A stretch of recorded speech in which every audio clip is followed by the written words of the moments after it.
자, 오늘 36강 학습 목표는 계약의 해제와 해지. 우리가 뭐 많이 들어봤죠. 해제와 해지. 막상 해제와 해지의 공통점은 뭐라고 그러냐 그러면 말을 못해요. 그러면 해제와 해지의 공통점은 일단 계약입니다. 우리가 계약에서 배우고 있잖아요. 그렇죠.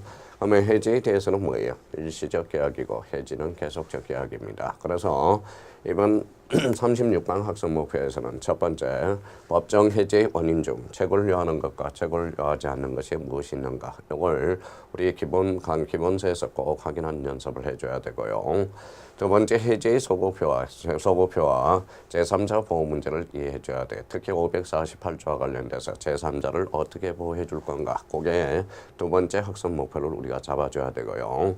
세 번째는 계약 해제의 주요 원인을 우리가 살펴봐야 됩니다. 네 번째는 해제권의 형사 불가분성에 대해서 이해해 주셔야 되고요. 그렇다면 기본적으로 해제와 해제에 대해서 우리 한번 비교해 두고 우리 36강으로 우리가 들어가 보도록 하죠. 자, 해제가 있고요. 해지가 있습니다. 해지가 있죠.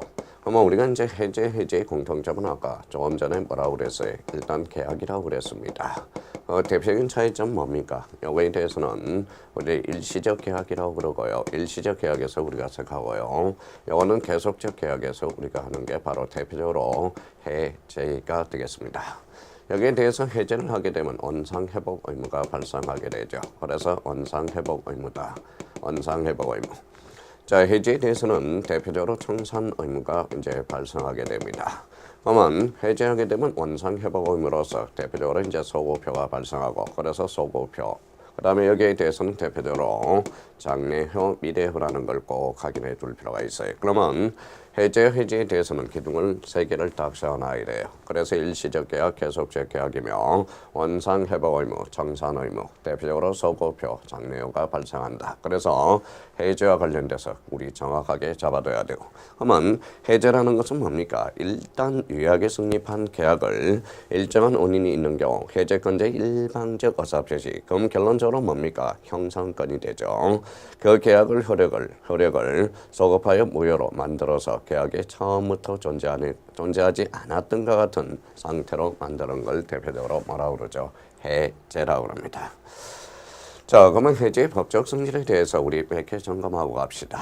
자, 일단은 해제라는 것은 첫 번째, 상대방 있는 단독행위가 되죠. 자, 상대방 있는 단독행위가 되죠. 상대방 있는 단독행위.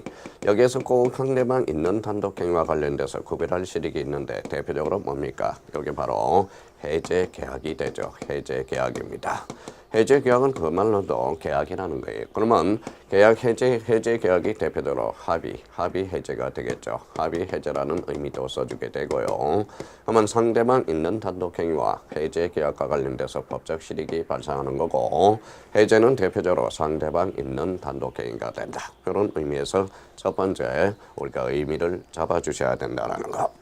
자, 두 번째입니다. 두 번째와 관련돼서는 뭐예요? 바로 대표적으로 형성권이죠. 형성권입니다. 형성권이란 뭐라고 그랬어요? 일방적 의사표시에서 효과가 발생하는 게 이게 대표적인 무슨 건이 되죠? 형성권이 되죠. 그러면 해제와 뭐에 구별할 법적 실익이 있는 게 대표적으로 실권 약관이라는 게 있습니다. 그래서 실권 약관에 대해서 우리가 기본을 잡아놔야 되고, 여기에서 대표적으로 세 번째 실익이 발생하는 게 있어요. 그러면 우리 해제와 해지는 대표적으로 어디에서만 인정됩니까? 대표적으로 계약에서만 인정된다라는 거. 계약에서만 인정된다. 여기에 대해서 우리 취소라는 게 있어요. 그래서 취소라는 것은 모든 법률행위에서 인정되는 게 바로 대표적으로 무효와 취소가 되겠죠. 그러면 기본적으로 이제 해지 차이점 비교해 놓고요. 그러면 우리 해제와 구별할 경우로서 해제의 법적 성질은 상대방 있는 단독행위, 형성권 계약에서만 인정되며 상대방 있는 단독행위와 해제 계약과 법적 구별 실익이 발생하고요. 형성권에 대해서 대표적으로 실권 약관하고 우리가 법적 구별을 해놔야 됩니다. 그래서 계약에서만 인정되는 게 대표적으로 해지겠죠. 그래서 계약에서만 인정된다. 여기에 대해서 취소는 모든 법률행위에서 사용된다. 그러면 우리 36강 학습 목표에 대해서는 대표적으로 요거는 기본적으로 우리가 잡고 들어가셔야 돼. 그러면 자, 이제 하나씩 치고 들어가야죠. 자, 해제 개념입니다. 해제 개념은 아까 뭐라고 그랬어요? 유약에 체결된 계약이죠. 일단 계약의 의미가 있다라는 겁니다.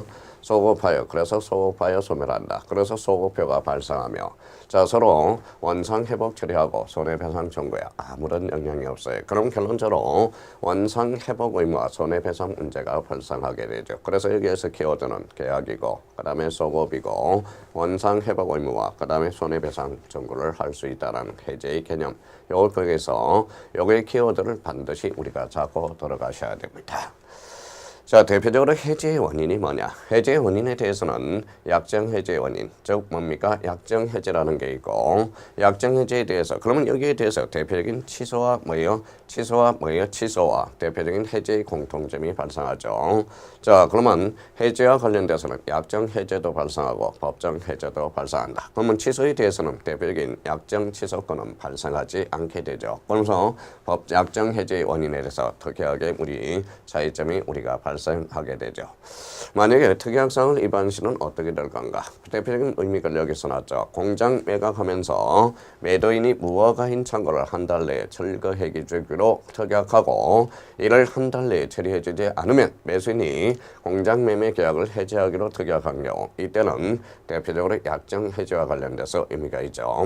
그러면 약정 해제, 특약사항을 위반할 때 하는 것을 하기로 특약한 경우 법정 해제권 행사에서 매도인이 공장 인도를 안 해줄 때는 매수인이 행사하는 것에 영향을 미치지 않는다는 이런 의미도 우리가 확인할 수가 있어요. 그러면 결론적으로 특약사항 시 위반 시 이런 효과가 우리가 발생하게 된다는 거. 자, 그렇다면 여기에 대해서 우리가 그러면 우리가 이제 비교를 한번 하고 갑시다. 두 번째, 법정 해제 원인입니다. 일방이 기책사로 채무 불이행 시 발생하는 게 법정 해제 원인이 되겠죠. 첫째, 이행지체라는 의미가 있습니다. 이행을 철거하고 이행이 없으면 계약을 해제 처리하는 게 대표적으로 이행지체인데, 둘째는 이행불능이라는 게 있어요. 잘 봐요. 법정 해제로서 대표적인 이행지체와 그 다음에 대표적으로 이행불능이라는 의미가 있고, 공장이 멸실할 때 이행을 최고할 필요 없이 바로 해제가 가능하다. 그래서 우리 법정 해제 원인으로서 이행지체와 이행불능이 있던데, 그럼 셋째는 미리 이행 거절 의사 표시를 했어요. 미리 이행의 거절 표시를 했을 때 명백히 할 때 이행은 최고할 필요가 없다라는 거죠. 바로 해제가 가능하다라는 겁니다. 그러면 넷째는 물건 권리 하자가 발생 시 이행을 최고할 필요 없이 바로 해제 처리가 가능하다. 법정 해제 원인이 자 첫째, 둘째, 셋째, 넷째. 그러면 우리가 다섯째를 보죠. 정기 행위를 불이행할 때 어떻게 하는가? 이거는 대표적으로 이행의 최고 없이 즉시 해제가 가능하다. 그러면 아까 최고가 있느냐 없느냐에 따라서 이런 의미를 우리가 잡아줘야 돼. 특히 우리가 이제 요 의미에 대해서 자, 둘째 이행 불능일 때 이행 자체가 불능이니까 최고할 필요가 없겠죠. 미리 이행을 거절을 명백히 의사 표시를 했어요. 그러면 최고 없이 바로 해제가 가능하고요. 물건 권리 하자가 발생 시 이때는 이행을 최고할 필요 없이 바로 해제 처리가 가능하다. 최고하느냐 안 하느냐 거기까지 확인을 해볼 필요가 있고요. 그럼 정기 행위를 불이행할 때 이것도 우리가 결혼 회복에 대해서 우리 3월 3일 날 3월 3일 날 결혼하기로 했어요. 근데 3월 7일 날 뭐요? 애복이 왔다라는 겁니다. 그러면 이거는 최고 없이 즉시 해제가 가능하죠. 제가 결혼 애복에 대해서는 3월 3일이 필요한 거지 뭐예요? 3월 7일이 필요하다는 것은 아니죠. 그게 대표적인 정기 행위에 대해서 불이행할 때는 최고 없이 즉시가 해제 가능하다. 주의할 점은 미리 거절을 표시한 것을 다시 처리할 때 이행의 최고 없이는 해제할 수 없습니다. 자, 여기에서 또 주의사항은 부수적 채무 불이행할 때 법정 해제를 뜻한다. 그래서 우리가 이제 법정 해제와 그 다음에 이제 법정 취소에 대해서 취소에 대해서 우리 몇 개 비교해 놓고 들어갑시다.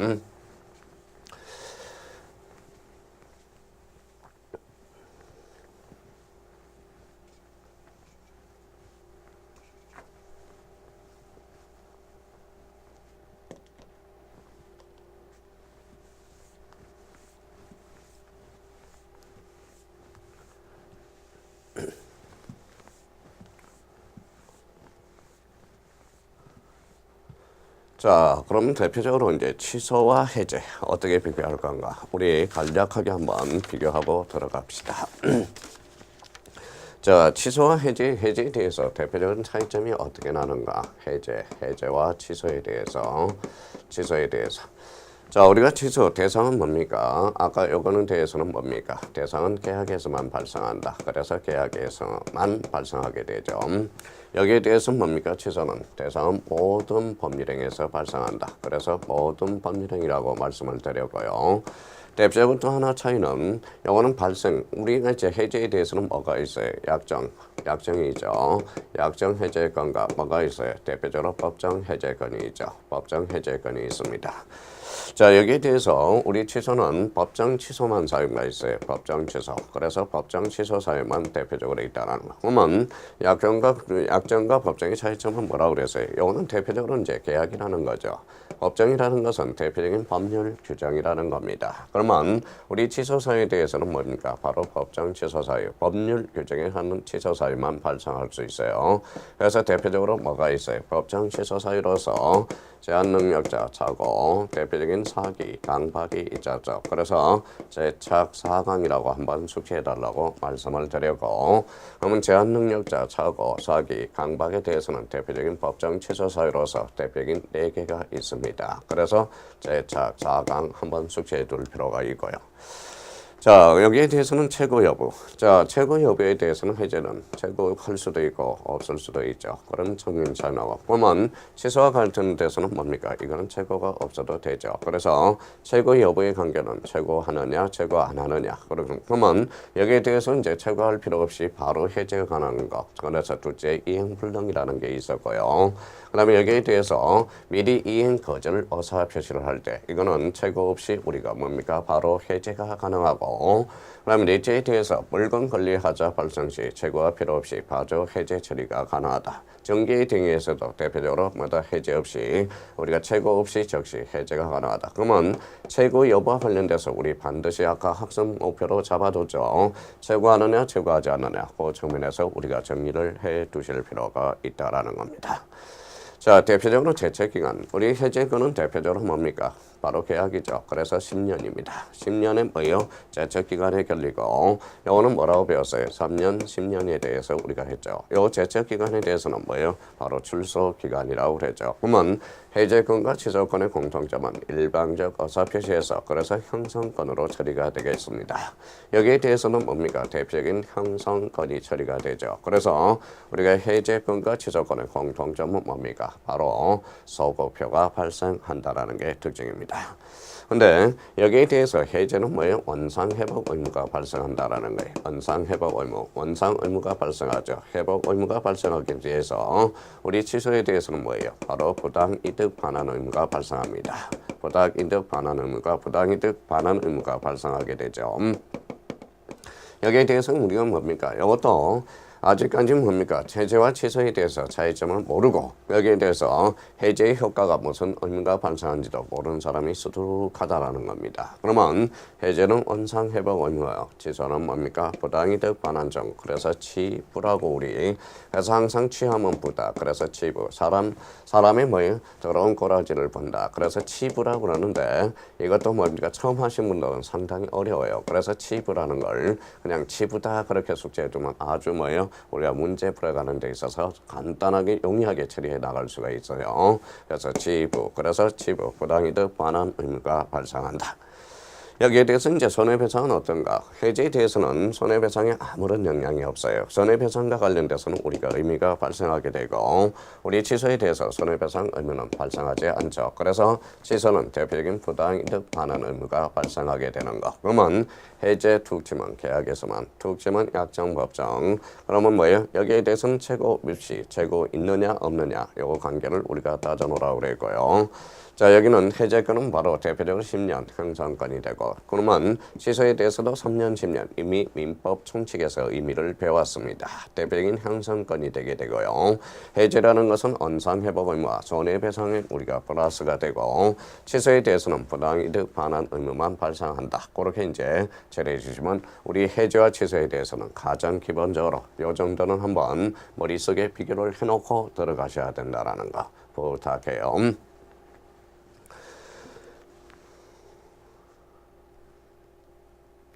자, 해제권의 형사입니다.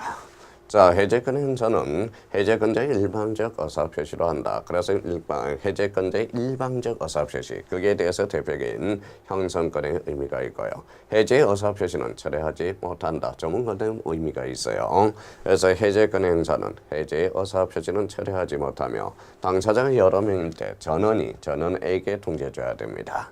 1인이 해제권을 상실하면 다른 당사자도 해제권을 잃는다. 그렇다면 여기에서 우리가 뭡니까? 뭐든지 그래요. 취득은 쉽게 하고 자 소멸은 어렵게 하라는 게 바로 지론이라는 거. 모든 법에서 있어서 자 취득은 뭐다 쉽게 그 다음에 소멸은 어렵게 한다는 그런 의미를 생각해 두시면서 해제권의 형사와 관련돼서 이 네 가지 의미는 반드시 확인해 주셔야 돼요. 첫 번째 해제권자의 일반적 의사표시로 한다. 대표적인 형성권의 의미가 있고요.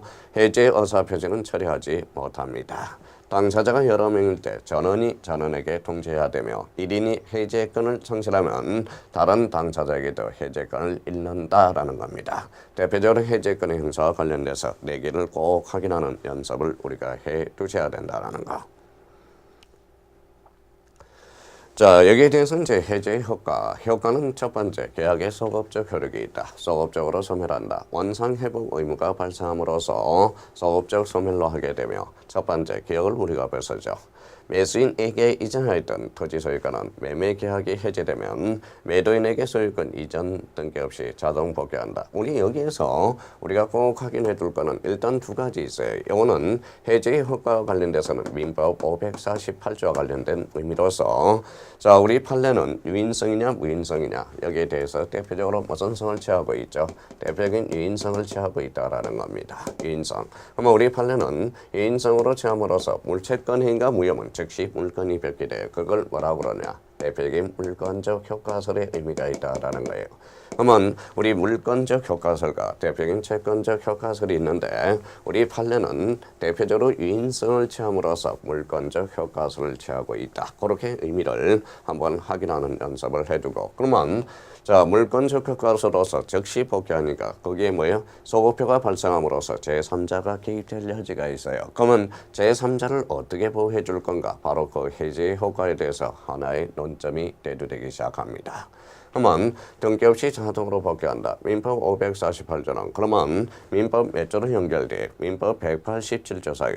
그러면 등기 없이도 물건 변동이 발생하나 단 처분하려면 등기하라. 이런 논리가 548조와 관련돼서 민법 187조의 연관성이 있다는 걸 확인할 수가 있습니다. 이때 토지 매도인은 소유권에 기한 물건적 청구권으로서 매수인 명의의 무효 등기를 말소할 수 있다. 그래서 우리 계약의 소급적 소멸로서 두 가지 뭐예요? 의미가 기업과 니언의 효과가 발생하고 있다라는 거. 그래서 기업과 니언에 대해서 한번 확인해 두실 필요가 있습니다.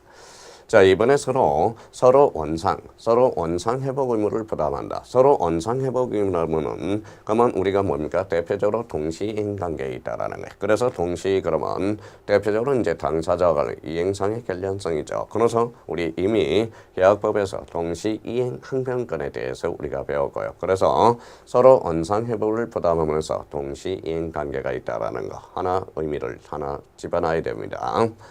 자, 선의하기 불문하고 이익의 현존 여부를 불문하고 받은 거부를 전부 반환하게 된다. 자, 그 다음에 받을 것이 금전일 때 받은 날로부터 받은 날입니다. 잘 기억해둬야 돼요. 받은 날로부터 이자를 부당이력으로 반환 처리해야 되며 건물 토지에 대해서 얻은 가실, 건물 임대료나 건물을 사용하다 얻은 이익 이거는 반환해줘야 되겠죠. 그래서 우리 원상회복 의무를 부담하면서 기업과 니언과 디귿 요 세 가지 의미와 계약의 소급적으로 소멸하면서 요 두 가지 효과를 처리하면서 우리가 해제의 효과에 대해서는 이거는 우리가 출제가 자주 되고 있어요. 그래서 별표 3개를 해놓고 단단히 준비해 두셔야 됩니다. 해제 효과는 우리 사례 문제로도 충분히 출제가 될 수 있다라는 걸 다시 한번 확인을 해 두셔야 돼요. 그러면 해제 효과는 대표적으로 뭐예요? 민법 548조로서 우리 판례는 유인성을 취하고 있으며 대표적으로 물건적 효과서를 취하고 있다라는 이런 의미를 해제 효과와 관련돼서 첫 번째 계약의 소급적 소멸이며 서로 원상 회복 의무를 부담한다라는 걸 우리가 확인해 두실 필요가 있어요.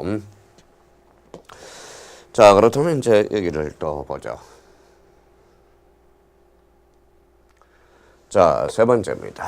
해제와 별도로 손해배상을 청구할 수 있다는 거예요. 그러면 우리 해제함으로써 손해배상은 아무런 영향이 없다라고 규정이 되어 있어요. 그러면 우리가 양자는 병존적이지만 선택적 형사가 아니라는 거. 그래서 해제와 별도로 손해배상을 청구할 수 있다. 첫 번째, 계약의 해지는 손해배상 청구에 영향을 미치지 아니한다라고 우리 551조에 규정을 해놨어요. 그러면 결론적으로 원상회복 의무가 발생함으로써 아울러 무슨 배상도 청구할 수 있다. 손해배상도 청구할 수 있다는 게 대표적인 민법 551조의 규정이 있다라는 거. 그러면 두 번째, 계약이 성업하여 소멸하여 쌍방의 채무가 처음부터 소멸하여도 일방의 채무 불이행을 원인하는 손해배상을 청구할 수 있다라는 거. 그러면 우리 해제의 소급표와 3자의 효과에서 548조 단수 규정에 해제의 소급표 제3자의 보호라는 게 있습니다. 자, 그렇다면 우리 이제 기본서를 한번 우리 잡아서 대략적으로 우리 확인 한번 해보죠. 자, 기본서 한번 펼쳐보십시오. 그래서 기본서에는 계약의 해제와 해지라고 우리가 적혀 있습니다. 그러면 대표로 계약 해지 일반으로서 계약 해제가 뭐냐고 우리가 의의를 아까 말씀을 드렸고요. 거기에 대해서 해제와 구별될 개념, 대표적으로 이제 계약의 해지에 대해서는 해지는 계속적 계약이에요.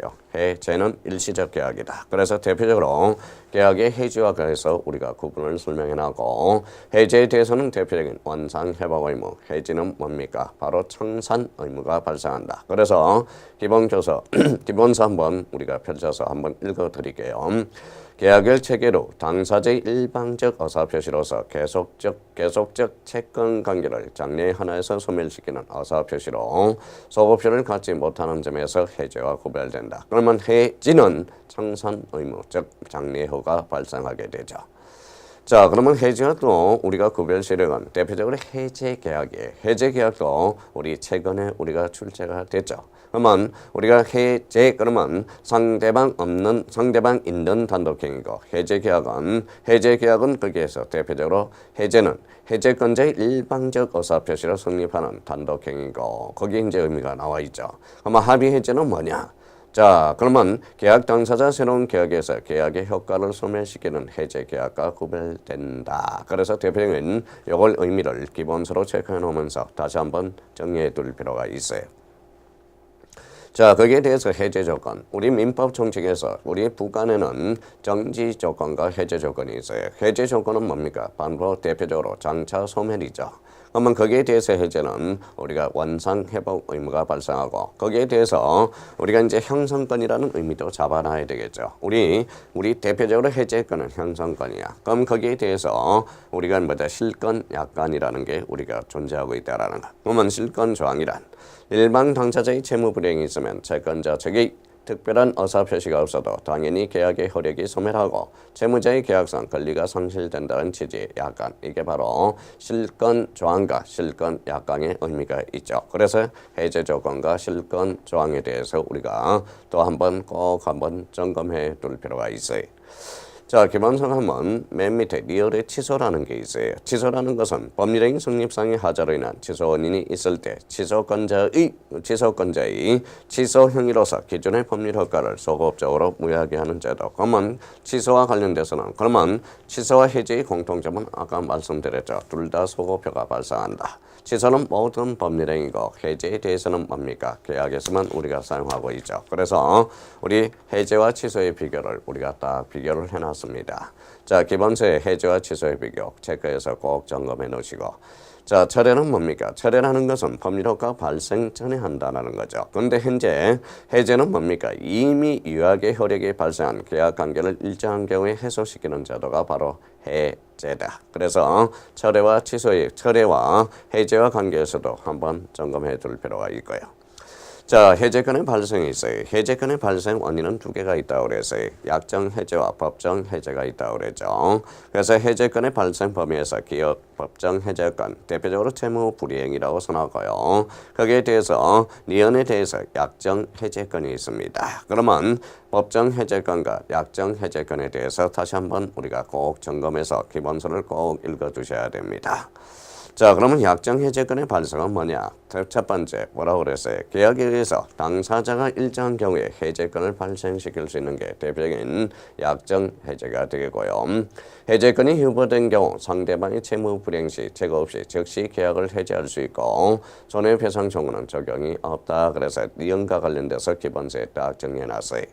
자, 계약 당사자 중 어느 일방에 대한 약정 해제권의 유보 또는 이약벌에 대한 특약의 유무는 채무 불이행으로 인한 법정 해제권의 성립에 아무런 영향을 미치지 않습니다. 그래서 계약 니은 디귿 법정 약정 해제권의 발생 원인 사유를 한번 점검해 놓고 자, 법정 해제권의 첫 번째 이행지체한 발생이다. 이행지체. 그래서 거기 기억에 이행지체라는 게 있고요. 그 다음에 두 번째 이행불능에 의한 발생 우리 아까 봤고요. 거기에 대해서 이제 대표적으로 불안정 이행에 의한 발생이 발생하고 채권자 지체에 의한 발생이 발생되고 사정 변경에 의한 해제권의 발생. 근데 부수적 채무 불이행으로서 우리 법정 해제권이 발생하고 있다라는 걸 우리 판례와 기본서를 해서 내용을 다시 한번 꼭 점검해 둘 필요가 있어요. 자, 해제권 발생을 위해서 재고가 불필요한 경우 그거는 따로 별표 안 해놓고 반드시 우리가 외워달라고 그랬습니다. 자, 재고 없이 재고가 불필요한 경우 첫 번째 이행지체가 있고요. 두 번째 이행불능이 있고요. 세 번째 이제 불완전 이행, 그 다음에 사정 변경한 경우 다섯 번째 약정 해제, 그 다음에 담보 책임한 해제. 그래서 해제권을 발생해서 재고가 불필요한 경우 그 여섯 개는 꼭 점검해 두셔야 됩니다. 자, 해제권의 형사에 대해서는 아까 뭐라고 그랬어요? 계약 또는 법률의 규정에서 그만 약정이든 법정이든 당사자의 일방이나 쌍방이 해지 또는 해제의 권리가 있을 때는 그 해제는 상대방에 대한 무슨 표시로서 의사 표시로서 한다. 대표적으로 전항의 의사 표시는 철회하지 못합니다. 그래서 우리 543조와 관련돼서 대표적으로 해제권에 대해서 나와 있죠. 그 의미를 다시 한번 조문으로서 확인해 두시면 되고요. 자, 그러면 가로 4번의 해제 효과에 대해서 있어요. 해제 효과에 대해서 548조 있죠. 자, 해제권의 효과에서 원상 회복 의무로서 1항 당사자 일방이 계약을 해제할 때 각 당사자는 상대방에 대해서 원상회복 의무가 있다. 그러나 제3자의 권리를 해하지 못한다. 왜 원상회복 의무가 발생함으로써 소급표가 발생하죠. 그래서 제3자의 보호 규정을 두고 있다라는 걸 확인할 수가 있고요.